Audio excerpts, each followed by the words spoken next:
제가 오늘 숫자를 몇 가지 보여드리도록 하겠습니다. 이 숫자가 의미하는 것이 무엇인지 한번 알아맞혀 보시기 바랍니다. 제가 선물은 준비하지 못했지만 한번 같이 생각해 보겠습니다. 1, 1.5, 2, 뭐를 뜻하는 거겠습니까?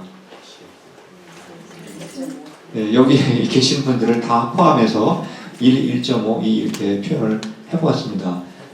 미국에 처음 이제 어른들이 미국에 이민을 올 때 보통 우리가 뭐라고 부릅니까? 이민 1세대 이렇게 부릅니다.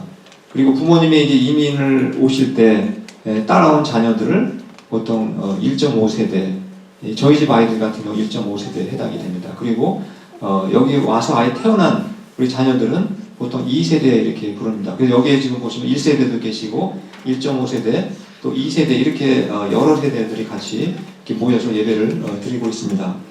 근데 사실 1.5세대나 2세대나 거의 차이는 없는 것 같습니다.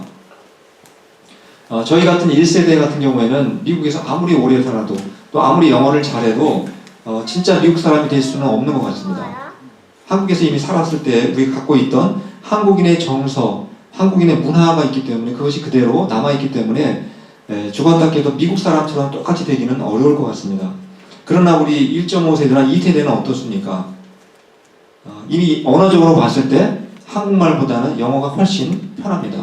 오늘 같이 이렇게 또 한국말로 설교를 듣기 때문에 많이 우리 1.5, 2세대들은 많이 불편할 것입니다. 앞으로 어려운 단어가 나올 텐데 그때 필요하면 제가 영어로 잠깐 번역을 해서 말씀을 드리도록 하겠습니다. 아이들은 여기서 이제 자라다 보면 비록 엄마 아빠는 한국인이지만 또 미국의 학교를 다니다 보니까 미국의 문화와 그리고 그 정서의 영향을 받게 됩니다. 그래서 겉으로 볼 땐 다 한국 사람이지만 속은 다 미국 사람이라고 볼 수가 있습니다. 이민 2세대도 그런데 만약에 이민 3세대, 4세대쯤 되면 어떻게 되겠습니까? 이민 1세대인 할아버지 할머니가 살아계실 땐 그래도 3세나 할지라도 아마 한국의 정서와 문화를 어느 정도 경험할 수 있을지 모르지만 1세대가 되는 할머니 할아버지까지 돌아가시게 되면 더 이상 한국인의 정서와 문화를 느끼기는 아마 거의 힘들게 될 것입니다. 그냥 문자 그대로 이제 미국 사람이 되어서 살아가고 있다고 볼 수가 있습니다. 지금 미국에 이민을 오게 되면 아마 적어도 100년까지도 못 갈 것 같습니다. 하여튼 100년 정도 지나게 되면은 비록 한국인의 자녀로 후손으로 태어났다 할지라도 다 미국 사람으로 변해서 미국인에 동화되어서 아마 미국인으로 살아가게 될 것입니다. 말하자면 이제 한국인의 정체성, 아까 우리 태연이가 어려운 단어에서 한국말 어려운 단어를 뭐라고 들으니까 쉬운 말로 얘기해달라고 했는데 바로 정체성, 한국인의 정체성, 즉 아이덴티티를 우리가 잃어버리게 됩니다. 근데 이민을 떠난 지 100년이 아니라 1000년이 지나고 2000년이 지났는데도 불구하고 지금까지도 자기 민족의 정체성, 아이덴티티를 전혀 잃어버리지 않고 살아가는 민족이 있습니다. 어떤 민족이라고 알고 계십니까? 다 알고 계시지만 한번 사진으로 잠깐 대답을 해드리면 이 앞에 나와 있는 사람 딱 보면 어느 나라 사람인 것 같습니까? 저 머리에 쓰고 있는 거는 빵 모자가 아니라 키파라고 하는 유대인들만 쓰고 다니는 모자입니다. 그래서 저 모자를 쓰고 다니는 사람들은 다 유대인이구나라고 할 수가 있습니다. 우리가 뉴욕만 가도 굉장히 많은 사람들이 저런 모자를 쓰고 다니는 사람들이 많습니다. 그 사람들은 다 유대인이라고 우리가 볼 수가 있습니다. 우리는 미국에 처음 이민 올 때 어떻게 옵니까? 몰래 숨어서 들어왔습니까? 미국 대사관에 정식으로 비자를 받고 정식으로 이민을 온 사람들입니다. 그렇지만 유대인들의 그 경우에는 이민을 비자를 받고 이민을 간 게 아니라 자기가 살던 땅이 자기가 살던 나라가 망해가지고 강제로 그리고 억지로 다 추방을 당해서 다른 나라에 가서 강제 이민을 가서 살게 됐던 사람들이 바로 유대인들이라는 사실입니다. 오늘날 유대인들은 전 세계 134개국 흩어져서 1,400만 명, 그러니까 14 밀리언 이런 많은 사람들이 살고 있다고 합니다.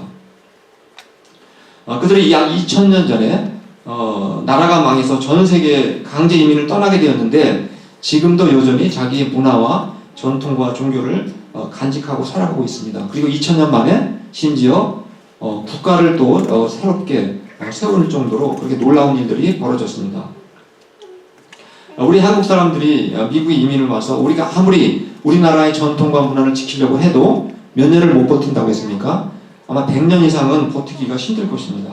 이미 그 전에 다 우리 자녀들은 다 미국 사람들과 동화가 되어서 더 이상 한국인의 정체성은 다 잃어버리고 산다고 했습니다. 그런데 어떻게 유대인들은 100년도 아니고 1000년 그리고 무려 2000년이 지났는데도 불구하고 자신들의 문화와 전통을 그렇게 잘 지키면서 지금까지 살아올 수가 있었겠습니까? 그 비결이 무엇인 것 같습니까? 유대인들이 특별히 머리가 좋아서라고 생각하십니까? 물론 유대인들이 머리가 좋아서 노벨상을 많이 받았지만 놀라운 사실은 유대인들보다 한국 사람들이 머리가 더 좋다고 합니다. 전 세계 사람들의 IQ를 검사해 보니까 1위가 홍콩, 2위가 대한민국이라고 합니다. 그러니까 홍콩은 도시국가니까 실제적으로 한국 사람들이 전 세계에서 머리는 제일 좋다는 것입니다. 따라서 이스라엘 사람들이 머리가 좋기 때문에 자기 나라의 민족의 정체성을 지킨 것이 결코 아니라는 사실입니다. 또 이스라엘 사람들이 유대인들이 이민을 갔을 때 이민을 간 나라의 사람들이 이스라엘 사람들을 너무 좋아해서 유대인들을 너무 좋아해서 그들을 보호해 주었기 때문에 그들의 민족의 정체성이 지켜진 것도 아니라는 사실입니다. 정반대입니다. 유대인들이 이민을 간 나라에서는 모두 다 유대인들을 미워하고 핍박하고 멸시하고 증오했습니다. 특별히 유럽으로 간 유대인들은 더 많이 핍박을 받게 됩니다. 왜 그런 것 같습니까? 유럽은 전부 다 기독교 국가가 되면서 바로 유대인들이 예수님을 십자가에 못 박아 죽였다. 그런 민족이라고 생각을 했기 때문에 유대인들을 기독교인들이 특별히 더 미워했습니다. 그리고 핍박하고 죽이고 그렇게 온갖 멸시를 했습니다. 아시겠지만 독일에서 어떤 일이 일어났습니까? 바로 독일 사람들이 히틀러가 유대인들 600만 명을 포켓으로 그렇게 학살하는 그러한 엄청난 비극의 사건도 있었습니다. 그럼에도 불구하고 2000년이 지난 오늘날까지도 어떻게 유대인들은 자신의 민족의 정체성을 지금까지도 지키면서 살아올 수 있었다고 생각하십니까? 바로 그 해답, 그 정답이 오늘 읽은 말씀, 지난주 읽었던 말씀입니다만 한번 확인해 보도록 하겠습니다. 로마서 11장 1절에 있는 말씀을 같이 한번 읽어보겠습니다. 앞에 스크린 보시고 같이 읽겠습니다. 시작. 그러므로 내가 말하노니 하나님이 자기 백성을 버리셨느냐? 그럴 수 없느니라. 여기 자기 백성은 어떤 사람을 의미하냐면 바로 유대인들을 말하는 것입니다. 하나님이 유대인들을 버리지 않았다는 것입니다. 유대인들이 2000년 동안 오늘날까지 자신들의 문화와 전통을 지키면서 생존할 수 있었던 근본 이유는 그들이 머리가 좋아서도 아니고 또 이민 간 나라에서 그들을 특별히 보호해 주어서도 아니고 오직 뭐라고 했습니까? 하나님이 그 민족을 버리지 않았기 때문에 하나님이 지금도 유대인들을 지켜주고 계시기 때문에 그래서 유대인들이 지금까지도 그 민족의 문화 정체성을 잘 간직하고 있었다는 사실입니다. 물론 하나님께서 이스라엘 민족들을 유대인들을 자기 백성으로 인정하고 계시지만 그렇다고 해서 유대인들은 예수님 믿지 않아도 구원받을 수 있다는 뜻은 아닙니다. 비록 그들이 하나님의 백성으로 인정받고 있다 할지라도 여전히 유대인들도 예수님을 우리와 똑같이 예수님을 구세주와 주님으로 믿어야만 그들도 구원받을 수 있다는 사실을 우리가 또 기억해야 됩니다. 많은 한국 사람들이 지금 이제 미국에 와서 지금 이민 생활을 하고 있습니다. 근데 이런 말이 있습니다. 중국 사람들은 모이게 되면 무엇을 만든다고 합니까? 보통 식당을 만든다고 그러죠. 일본 사람들은 여러 명이 모이면 회사를 설립한다고 그러고 한국 사람들은 여러 명이 모이면 거기에 꼭 교회를 세운다는 그러한 재미있는 이야기가 있습니다.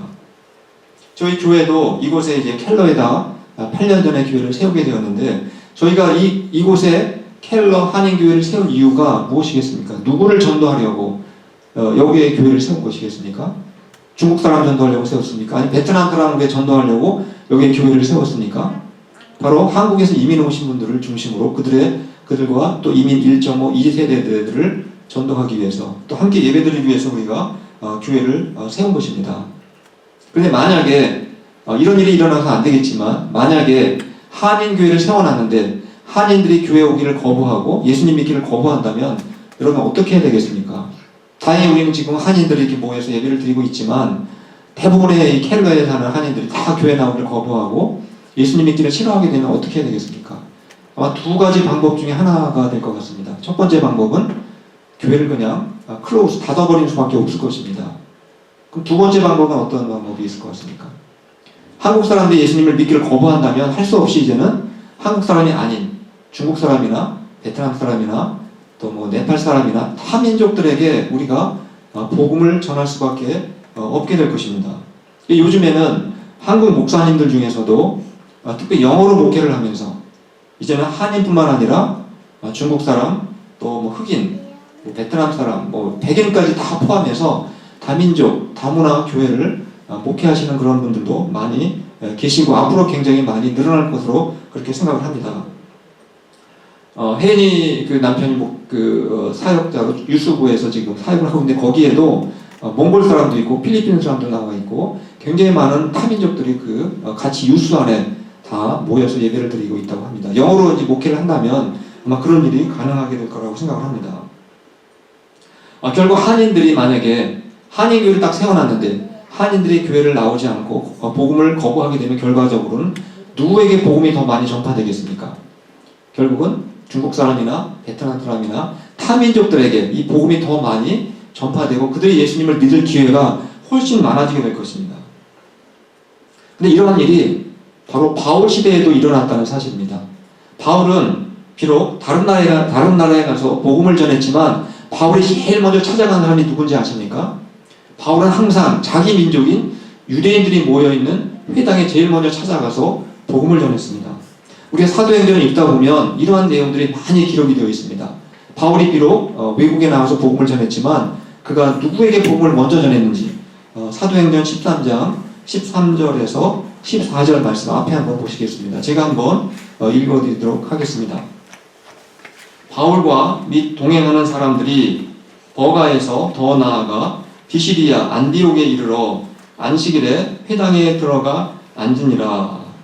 바울은 비록 다른 나라에 가서 복음을 전할 때에도 제일 먼저 찾아간 곳은 자기 민족 유대인들 주이시들이 모여있는 회당에 제일 먼저 찾아갔습니다. 거기 가서 복음을 전했습니다. 왜 그렇게 한 것 같습니까? 바로 주이시 유대인들은 이미 구약 성경을 가지고 있었습니다. 그래서 하나님이 누구이신지 이미 잘 알고 있었습니다. 그리고 유대인들은 바로 구원자 메시아가 이 땅에 오시기를 간절히 소망하고 있던 사람들이었습니다. 근데 바울이 바로 그들이 기다리던 메시아가 바로 예수 그리스도라는 사실을 깨닫고 나서 그들은 바울은 이렇게 전도하러 다닐 때마다 제일 먼저 주이시들에게 찾아가서 바로 너희가 기다리던 그 메시아가 예수다. 이 복음을 전하기 위해서 그가 계속해서 유대인이 모여있는 회당에만 찾아갔던 것입니다. 근데 유대인들이 예수님을 잘 믿었습니까? 유대인들은 다 이상하게도 그렇게 기다리던 메시아이신 예수님이 오셨음에도 불구하고 유대인들은 예수님을 거부했습니다. 바로 그 내용을 한번 사도행전 그 이후에 바울이 어떻게 처신을 했는지 사도행전 13장 46절 말씀을 한번 보시겠습니다. 제가 한번 읽어드리도록 하겠습니다. 바울과 바나바가 담대히 말하여 이르되 하나님의 말씀을 마땅히 먼저 너희에게 전할 것이로되 너희가 그것을 버리고 영생을 얻기에 합당하지 않은 자로 자처하기로 우리가 이방인에게로 향하노라. 정말 바울은 흥분되는 마음으로 기쁜 마음을 가지고 바로 너희가 기다리는 메시아가 예수 그리스도다. 이 기쁜 소식을 전해주기 위해서 유대인들을 찾아갔지만 유대인들이 계속해서 거부하고 믿지 않게 되자 어떻게 말하고 있습니까? 내가 이제 너희들한테 복음을 전하지 않고 이제 내가 차라리 이방인들에게 주의시가 아닌 일반 사람들에게 가서 복음을 전하겠다 이렇게 선포하는 것을 우리가 발견을 하게 됩니다. 결과적으로 어떻게 되었습니까? 이제 기독교 복음은 유대인들이 아닌 이방인들에게 전파가 훨씬 빠른 속도로 전파가 되어서 오늘날 우리까지 복음을 믿게 된 것입니다. 유대인들은 오늘날 거의 믿고 있지 않지만 오늘날 수십억의 크리스찬들이 이 세상에 지구상에 생기게 되었던 것입니다. 2015년 한국에서도 미국도 마찬가지지만 10년에 한 번씩 인구조사를 합니다. 근데 인구조사할 때 꼭 하는 조사가 또 하나가 있습니다. 바로 종교, 어떤 종교를 갖고 있는지 조사를 합니다.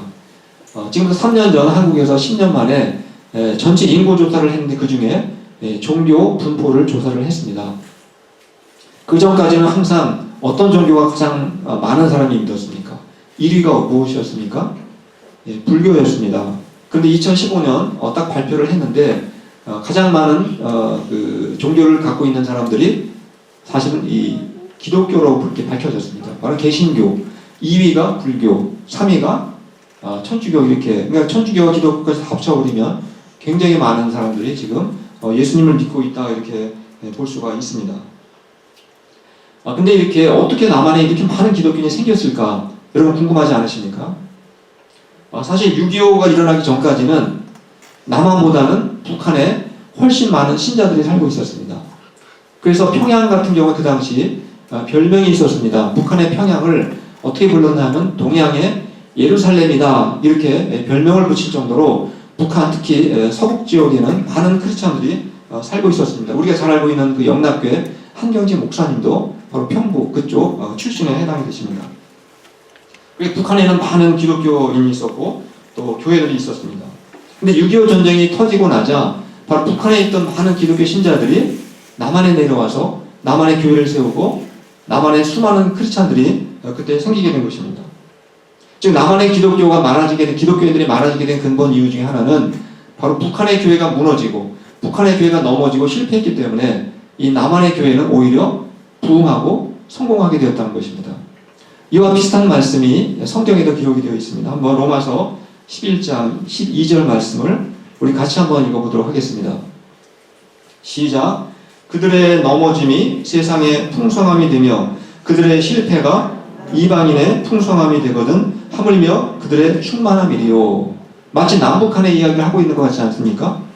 즉 북한이 공산화됨으로 교회가 무너지고 교회가 넘어지고 교회가 실패함으로 인해서 남한의 교회는 오히려 더 부흥하고 성장하는 그런 현상이 벌어지게 되었습니다. 마치 남북한의 이야기를 하는 것 같습니다만 이 말씀은 남한과 북한의 교회를 말하는 것이 아니라 바로 유대인에 관해서 말씀하고 있는 것입니다.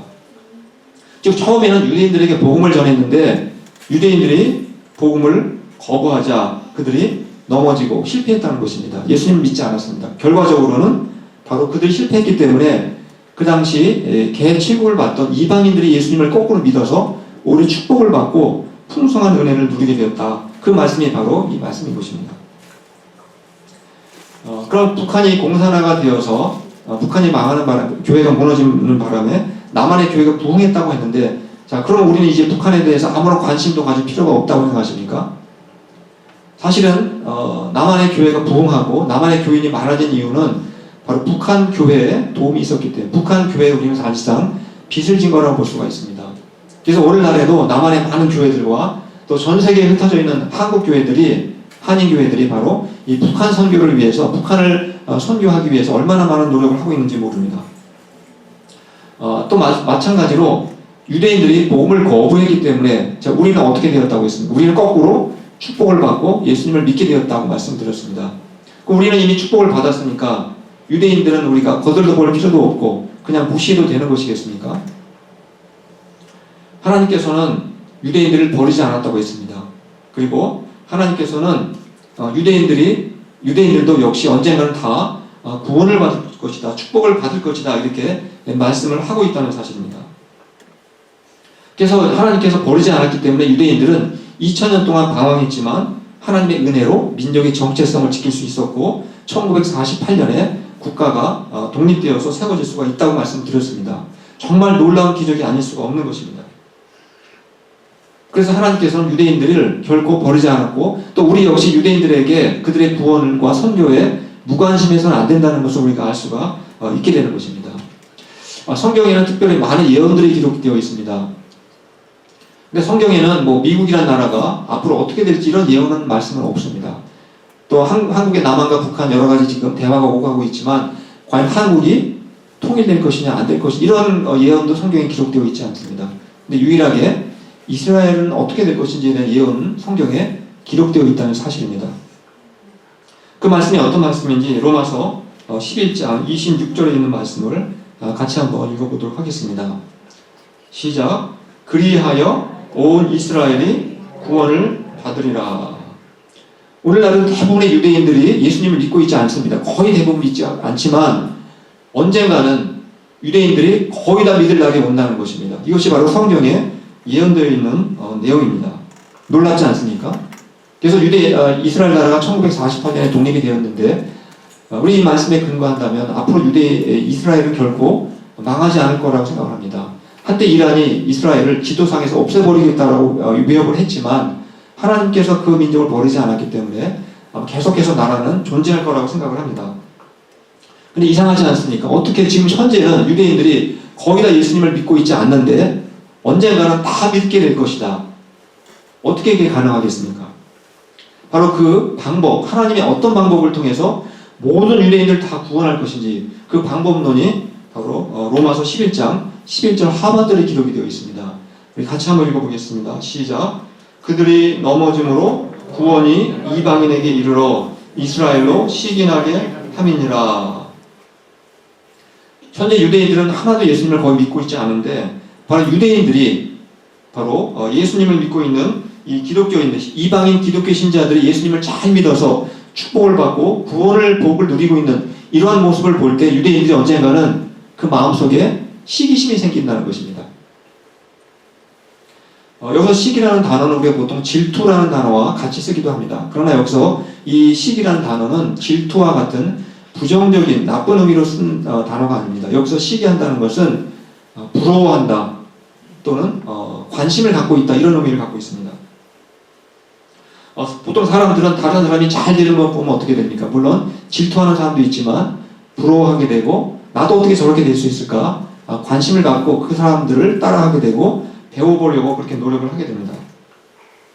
즉 유대인들도 이방인들이 예수님을 잘 믿고 축복을 받고 이 변화된 모습을 보게 되면 이방인들을 우리들을 유대인들이 멸시하는 것이 아니라 더 부러워하고 언젠가 더 우리를 따라하고 싶어하는 마음이 관심을 갖게 된다는 것입니다.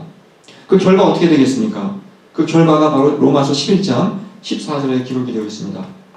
유대인들이 우리를 시기하고 우리를 부러워하게 되면 어떤 결과가 나타나게 되는지 같이 한번 읽어보겠습니다. 시작. 이는 혹 내 고륙을 아무쪼록 시기하게 하여 그들 중에서 얼마를 구원하려 함이라. 유대인들이 우리와 같은 이방인들이 예수님을 잘 믿어서 축복을 받고 구원의 복을 누리는 것을 보게 되면 언젠가는 그들이 시기심을 갖게 되어서 결국은 그들도 우리처럼 되고 싶어 한다는 겁니다. 그래서 예수님을 믿고 축복을 받고 구원을 받게 된다. 그것이 바로 바울이 지금 얘기하고 있는 내용입니다. 비록 처음에는 유대인들이 기독교인들을 핍박했습니다. 예수님을 거부했습니다. 그렇지만 이제는 그들이 복음을 먼저 믿은 이방인들을 보고 부러워하게 되고 시기심이 생기게 되어서 나도 예수님을 믿고 싶다 이런 마음들이 유대인들 가운데 앞으로 일어나게 될 것이라는 사실입니다. 근데 우리가 그동안 2000년 동안 역사를 보면 어떻습니까? 여러분 이 역사를 배우셔서 아시겠지만 2000년 기독교 역사를 보시면 기독교인들이 처음에 물론 유대인을 핍박을 했지만 나중에는 거꾸로 기독교인들이 유대인들을 핍박하고 유대인을 죽이고 그들을 학대하고 저주를 했습니다. 예수님을 잡아죽인 민족이다 이렇게 생각을 해서 유대인들을 엄청나게 핍박했습니다. 여러분 십자군 전쟁 아실 것입니다.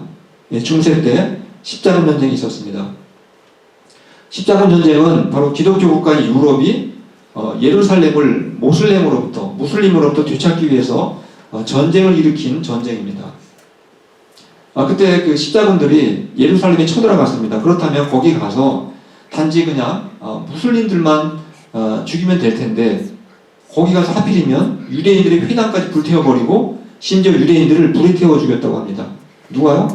기독교인들인 십자군이 그러한 만행을 그 당시 저질렀다고 합니다. 그래서 유대인들은 그 십자군 전쟁이 결정적으로 이유가 되어서 기독교를 아주 싫어하게 되었고 기독교인들을 아주 증오하는 그러한 사람들로 변했다는 사실입니다.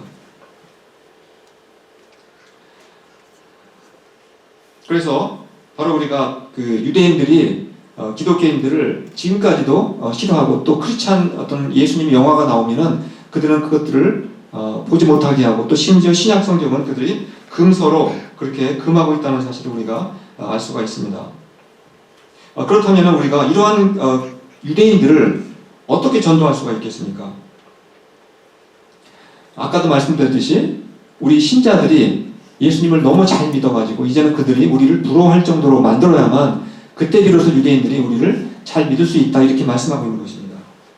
그럼 우리가 오늘 좀 유대인들에 관한 이야기들 계속해서 말씀을 드렸는데 실제로 오늘 말씀드린 내용들은 유대인들에 관한 내용만이 결코 아닌 것입니다. 바로 우리들의 이야기일 수 있다는 사실을 우리가 오늘 기억을 해야 됩니다.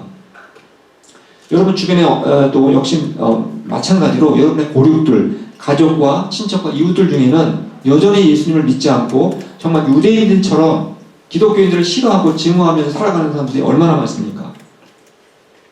그래서 우리가 그 믿지 않는 가족과 이웃들을 위해서 얼마나 많이 기도하고 눈물을 흘리고 있습니까? 그럼 우리는 어떻게 해야만 내 고륙들 중에서 예수님을 믿지 않는 우리의 가족과 친척들과 이웃들을 어떻게 예수님께로 인도할 수가 있겠습니까? 그 방법이 무엇일 것 같습니까? 물론 우리가 기도해야 됩니다. 그러나 또 어떤 방법이 있겠습니까? 오늘 우리에게 주신 말씀에서 같이 한번 해답을 찾아보았으면 좋겠습니다. 아까 읽었던 말씀인데 이 말씀을 다시 한번 읽어보도록 하겠습니다. 시작. 이는 혹 내 고륙을 아무쪼록 시기하게 하여 그들 중에서 얼마를 구원하려 함이라. 우리가 믿지 않는 우리의 유대인들이 아니라 우리의 고륙들, 우리의 가족, 우리의 친척 중에서 아직도 예수님을 믿지 않는 가족이 있다면 우리가 어떻게 해야 된다고 했습니까? 역시 우리의 가족들, 친척들이 우리를 보고 시기하는 마음이 생겨야 된다는 것입니다. 즉 예수님을 우리가 정말 잘 믿어야 한다는 것입니다. 아까도 말씀드렸듯이 시기한다는 말은 질투한다는 의미가 아니라 관심을 갖고 우리를 보고 부러워한다 이런 말씀이라고 말씀을 드렸습니다. 그렇다면 여러분 믿지 않는 사람들이 볼 때 정말 부러워할 만한 크리스찬들은 어떤 사람이겠습니까? 크리스찬이라는 이름을 갖고 있으면서 교회는 다니면서 자기 것밖에 모르고 또 인색하기는 끝이 없고 양보할 줄 모르는 사람이 있다면 믿지 않는 사람들이 그러한 신자를 보고 부러워하겠습니까? 정말 관심을 갖겠습니까? 예수님을 믿기는커녕 유대인들처럼 교회를 더 멀리 떠나서 구원으로부터 점점 아마 멀어지게 될 것입니다. 그럼 믿지 않는 사람들이 정말 관심을 갖고 부러워할 만한 그런 크리스찬들은 어떤 사람이겠습니까? 한마디로 예수님을 본받아 살아가는 사람이다 이렇게 볼 수가 있습니다. 우리 믿는 사람들 우리가 어떻게 부릅니까? 우리를 뭐라고 부릅니까? 앞에 잠깐 한번 몇 개 단어들을 보여드리도록 하겠습니다. 다음 스크린 잠깐. 네. 우리 예수님을 믿는 사람들 우리가 어떻게 부르죠? 그리스도인이라고도 부릅니다. 또 기독교인이라고도 부르고 또 영어로 크리스찬이라고도 하고 또 신자 또는 빌리버 이렇게 우리가 교회를 다녀서 예수님 믿는 사람들 저렇게 부르고 있습니다. 저 말의 뜻이 무엇이겠습니까? 다 똑같은 단어입니다.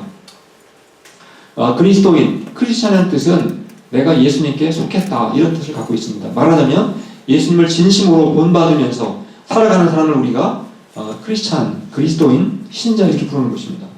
구체적으로 어떤 사람이 정말 예수님을 잘 믿는 사람이겠습니까?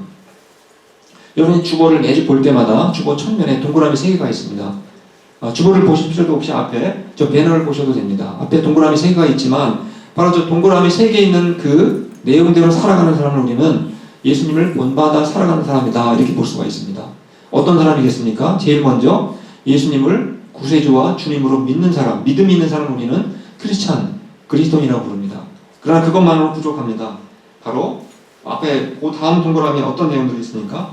감사하고 또 겸손한 마음으로 또 온유하고 순종하는 이러한 삶을 살아가는 이러한 성품을 가진 삶을 살아갈 때 우리가 진정한 그리스도인이라고 볼 수가 있습니다. 또한 더 나아가서 나눔과 섬김과 배려의 삶을 살아갈 때 이런 사람을 보고 우리는 예수님을 잘 믿는 사람이구나. 예수님을 잘 본받으며 살아가는 사람이다. 이렇게 우리가 인정할 수가 있게 되는 것입니다. 바로 믿지 않는 사람들이 이런 그리스도인들을 볼 때 그 마음에서 시기심이 생긴다는 겁니다. 나도 저 사람처럼 예수를 믿어봤으면 좋겠다. 이런 마음이 생기게 되고 우리를 부러워하게 된다는 사실입니다. 아까 말씀드렸듯이 하나님은 유대인들을 버리지 않으셨기 때문에 언젠가 다 예수님을 믿게 될 거라고 했습니다. 어떻게 믿게 된다고 했습니까? 먼저 믿게 된 우리 크리스찬들이 잘 믿게 되어서 유대인들이 우리 크리스찬들을 보고 부러워할 때 그들이 결국 다 전체적으로 예수님을 믿게 될 거라고 말씀을 드렸습니다. 마찬가지라는 것입니다. 바로 우리 주변에 믿지 않는 가족, 또 친척, 이웃들이 있을 때 그들이 예수님을 믿게 만들려면 우리가 먼저 그들이 부러워할 만한 정말 나도 저 사람처럼 예수님 믿고 싶다 이런 정도의 신자가 되어야만 가능하다는 사실입니다. 그런데 그 사람들이 우리를 보면서 예수는 너나 믿고 나는 예수 믿는데 관심이 없으니 너나 잘 믿어라 이렇게 만약에 말하면 과연 그런 사람들을 어떻게 우리가 구원할 수가 있겠습니까? 점점 더 하나님으로부터 멀어지고 구원으로부터 점점 멀어지게 될 것입니다.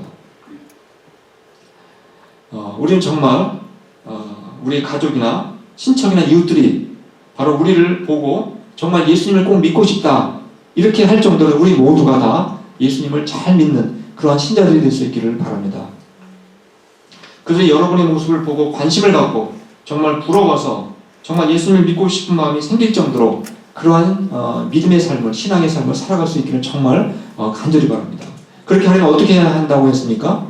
바로 먼저 우리 예수님을 믿는 우리가 바로 예수님을 본받는 삶을 살아가야만 그런 일이 벌어질 수 있다는 것을 오늘 말씀을 드렸습니다. 저는 저희 모두가 예수님을 정말 닮아가는 이런 삶을 통해서 바로 우리의 주변에 우리 가족과 또 우리 친척과 우리 이웃들이 모두 다 우리와 같이 구원을 받고 하나님께 기쁨의 영광을 돌릴 수 있는 날이 올 수 있기를 간절히 축원합니다. 우리 이 시간 말씀을 기억하시면서 잠시 기도하는 시간 갖도록 하겠습니다. 우리의 여러분 가족과 또 친척과 이웃들 중에는 아직도 복음을 거부하고 살아가는 영혼들이 많다고 했습니다. 오늘 말씀에서 우리가 그들을 어떻게 구원할 수 있다고 했습니까? 바로 먼저 믿은 우리를 보고 그들이 정말 부러워하는 마음이 생길 정도로 우리가 예수님을 잘 믿어야만 가능하다고 말씀을 드렸습니다. 저희 모두 평상시에 예수님을 진정으로 본받는 삶을 통해서 구원의 축복이 그들에게도 임하게 해달라고 간절히 기도하시기 바랍니다. 기도하겠습니다.